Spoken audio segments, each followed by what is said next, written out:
details for everyone, so we can communicate freely in case of emergency, but also to improve our collaboration and improve patient care in eye problems.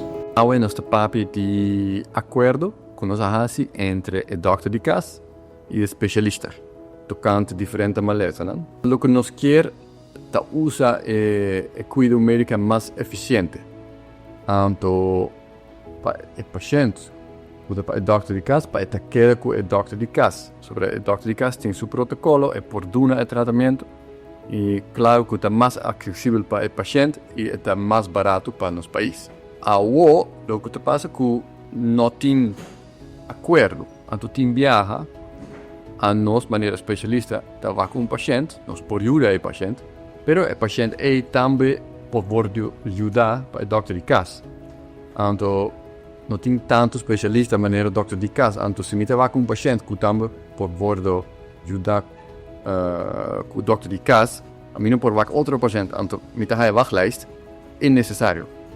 Ja, que é muito importante eigenlijk, é algo que o Dr. de Casta aprecia enormemente quando subimos na Aruba, nos por reunir junto, para assim, papia over de, seguramente o protocolo, o que nós temos bastante protocolo, como nós uniformar eigenlijk o sistema para ser nos estruturas mais eficiente.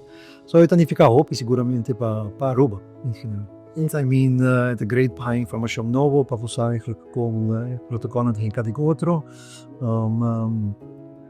Kennis dat is importante.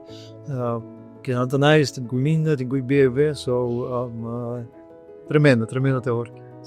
Nou, ik denk een heel goed platform wat Bert en Sander hebben opgezet om een brug te slaan tussen de eerste en de tweede lijn. Ik vind het heel belangrijk dat hoe meer we samenwerken, hoe beter we communiceren, hoe beter de zorg georganiseerd kan worden voor ons, in mijn geval, groeiende populatie aan nierpatiënten op Aruba.